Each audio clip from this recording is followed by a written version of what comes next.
I used to go to music festivals and parties all the time when I was younger. I considered myself extremely experienced with psychedelic drugs and spiritual experiences. But my troubles started at a psytrance festival a few months ago. A friend of mine walked up to me, someone that I knew always had sheets of Grateful Dead family acid on him. "Hey Johnny, try some of this stuff," he said, shoving a 10 strip of LSD in my mouth. From the metallic taste that it gave off as soon as it touched my tongue, I knew that it was extremely potent. The night passed relatively quickly. Such a high dose of psychedelics kicked in fast, and 15 minutes later, everything was melting in morphine around me. In the darkness outside of the main building, I saw kaleidoscopic patterns and fractal visions covering my vision. I went back into the building later on, still tripping pretty hard, and somebody had busted out lines of ketamine. I started sniffing a few of them, and though the LSD overpowered the ketamine, I still felt like I was floating. The disassociated rush of the Special K kicked in within a minute. At this point, the combination of drugs was giving me strong visuals. The stars looked far brighter, the light twisting and melting in circles in the sky, and the trees seemed to be reaching out of their branches, waving them like tentacles. The branches lengthened and shortened as the leaves morphed into digital patterns coming together and moving apart. It was when I found a group of people with laughing gas in the corner of the parking lot. Things started to get really strange. I gave the main guy with the tanks of nitrous oxide $20 and told him to keep the balloons coming.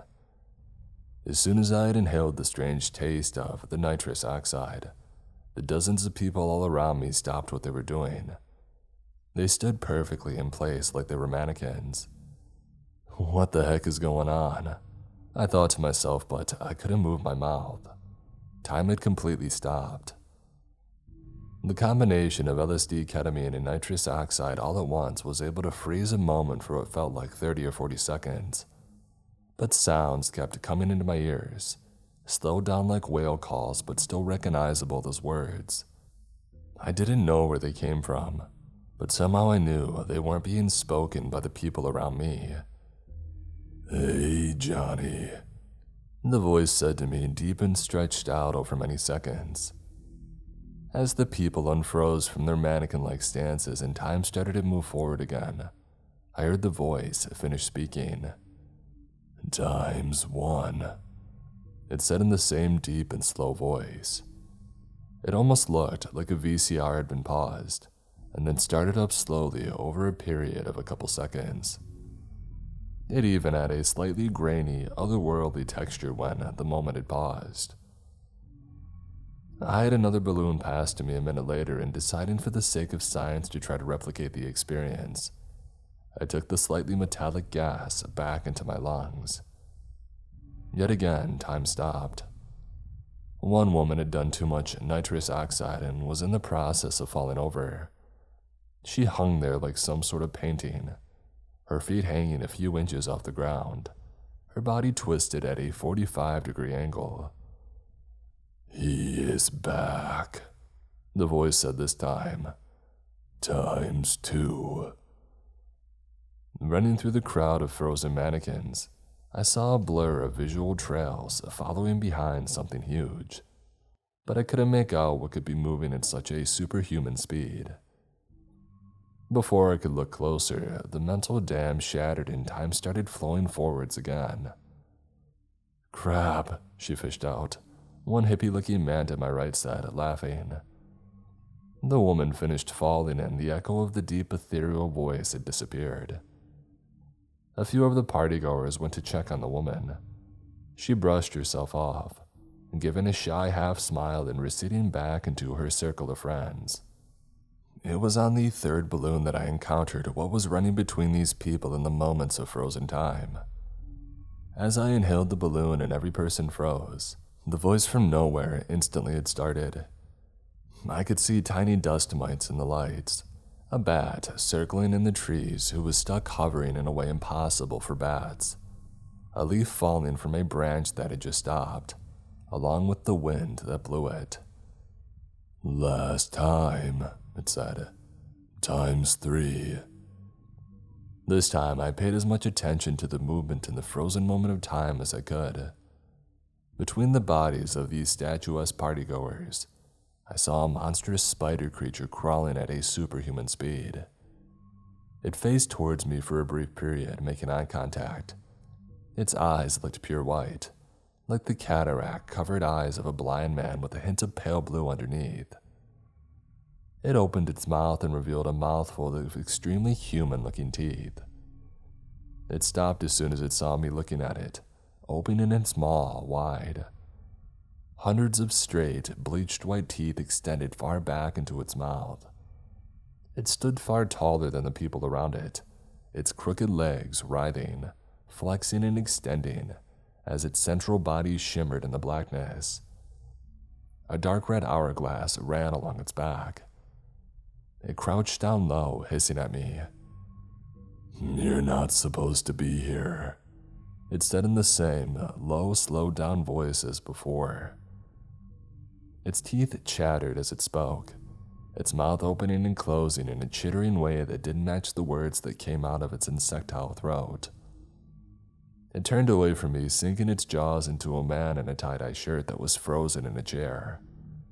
It bit at his throat, tearing away a chunk of meat. A spray of bright red ejected in slow motion from his torn flesh as time returned to normal.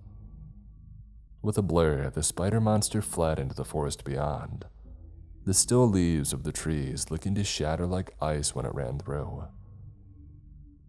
As everybody started moving normally again, the screaming had started. The people sitting closest to the man were showered in droplets of red. He sucked in a deep breath, gurgling and choking on his own liquid before falling backwards in his lawn chair. His eyes stared blankly up at the stars. Within seconds, his breathing had stopped. The crowd dispersed, scattering away from the sudden horrid scene in the midst of their party. I had no idea what to do.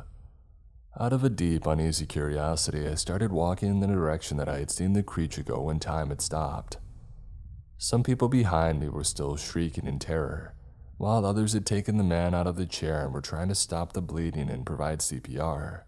One woman was on the phone calling an ambulance, one that I knew in my heart would be far too late to do anything to help the man.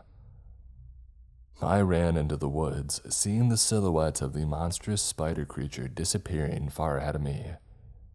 A couple 100 feet into the forest, it swerved towards a cluster of ancient oak trees.